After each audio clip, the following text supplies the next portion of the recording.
How about the inflammatory side of tryptophan, Thea, which we talked about yesterday, perpetuating lower serotonin levels? Remember, we talked about the inflammatory side, increased inflammation in the body from whatever reason. Dietary choices, a major driver of that. Gut dysfunction or damage not being repaired, a major driver of that, especially if there's intestinal permeability, leaky gut, and inflammation levels are through the roof.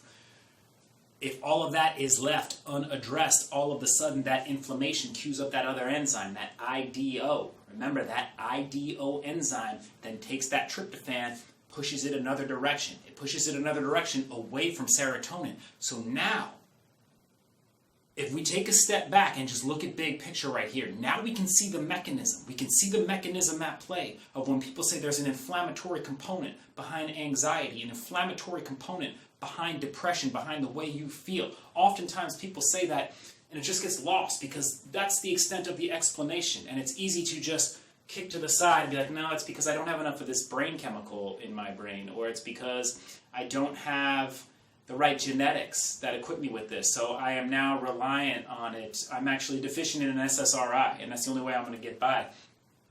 We see that you are actually altering the levels of those targets of the pharmaceuticals. You're altering the levels of those drivers of thoughts, actions, and feelings. We're altering that by our inflammatory load. And as we talked about yesterday, we're altering that by the level of stress we experience. We're breaking it down and articulating it and showing the pathway. We literally wrote it on a whiteboard to show how this takes place. I didn't make this up. This is actual physiology and it's understood. So these are ways that we can tap into this knowledge, empower ourselves, boost our serotonin levels naturally, and start to feel better, potentially attenuating our need for a medication or a certain dose, maybe even eliminating it. Who knows? The possibilities are endless, but we gotta try. With that inflammatory process, when that IDO enzyme is upregulated and it moves the tryptophan away from serotonin into something called quinolinic acid. Listen to this. This quinolinic acid actually stimulates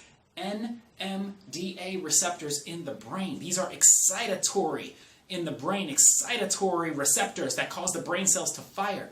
Again, everything in balance. Sometimes we want to be up, sometimes we want to be down.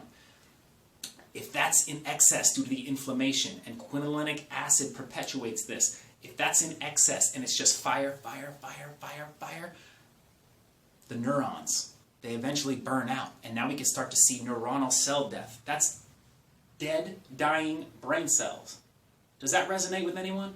Who wants some of that? Inflammation can drive that right now. Not only did we just dampen our serotonin levels by stealing this and creating this quinolinic acid that is causing our brain cells to fire to death, we've also dampened our serotonin levels. So now we're feeling bad and we're being destroyed from the inside out due to uncontrolled inflammation. That's why this is such a chronic common denominator seen in so many conditions. These two are no exceptions. These levels of increased quinolinic acid, as you can imagine, if we start to see the neuronal cell death and we start to see death of our brain cells, obviously this can be seen and can perpetuate dementia and Alzheimer's.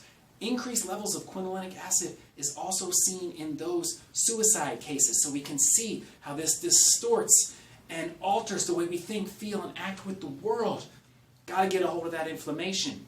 Again, we know IDO up, less serotonin, more inflammation, and it's not just static inflammation. That inflammation is then causing cell death, and it's damaging our body. So another inroad right there, whether it's the diet, whatever you got to do, address the inflammation. A plethora of ways we can do this. Let's get to work, but don't just act like we only have one choice. We have a number of choices, and we have a responsibility. We have an opportunity to change this from the inside out and the way we act in the world that can perpetuate better levels of feel-good brain chemicals.